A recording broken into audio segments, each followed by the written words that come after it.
we discuss an interesting case of an intraoperative surprise in a rhegmatogenous retinal detachment.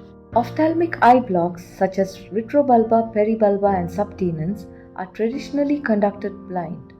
Complications are rare but potentially devastating.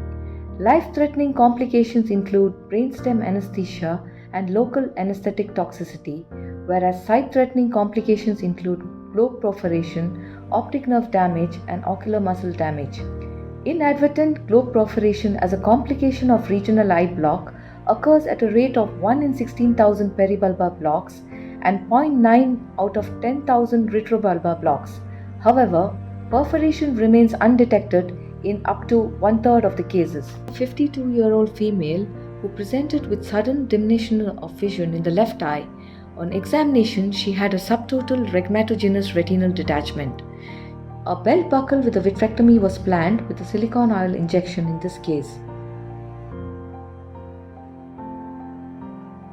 We proceeded with a 23-gauge vitrectomy after placing the infusion cannula inferiorly and the superior ports for the endoilluminator and the cutter. Intraoperatively, there was an iatrogenic globe perforation with a subretinal hemorrhage inferior to the disc and nasally.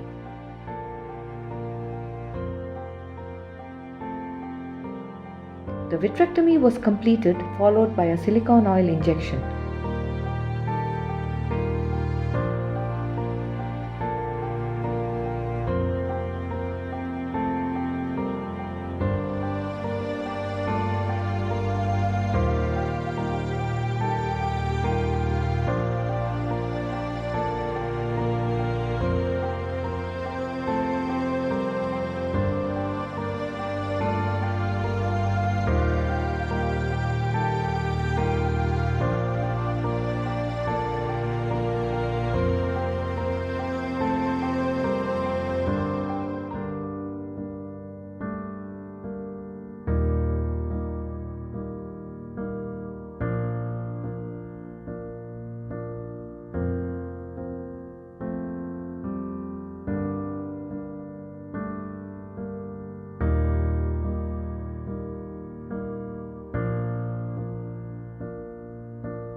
Post-operatively, the patient had a hyphema and was started on oral steroids, and we observed the patient with the medical management.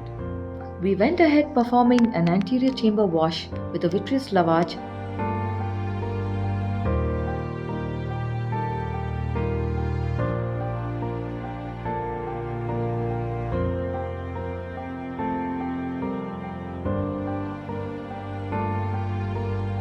and to our surprise we saw a giant retinal tear temporal to the disc with a subfoveal hemorrhage which was removed on table.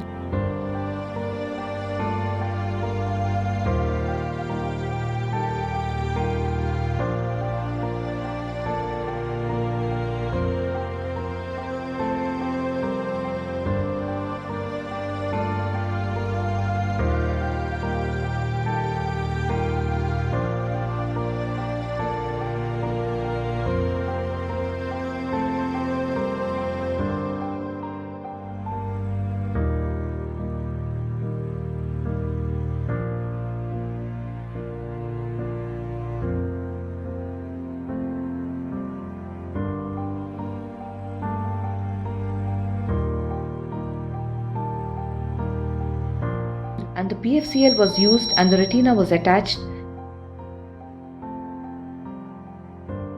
with the endolaser done.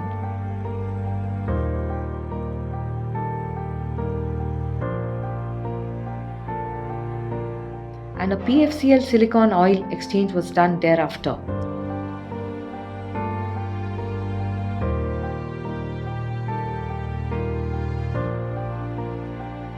To conclude, ophthalmic eye blocks such as peribulba, retrobulba and subtenons are traditionally conducted blind. The complications are rare but potentially devastating. One needs to take care of such unforeseen complications at the earliest to achieve a good surgical and visual outcome. Inadvertent globe perforation can result in retinal breaks, severe proliferative vitreoretinopathy, vitreous hemorrhage, retinal detachment and subretinal hemorrhage. Predisposing factors for globe perforation are posterior staphylomatous eyes, an uncooperative patient with deep-set eyes, high axial length in myopes, previous extraocular surgeries, and anesthesia administered by a non-ophthalmologist and untrained personnel.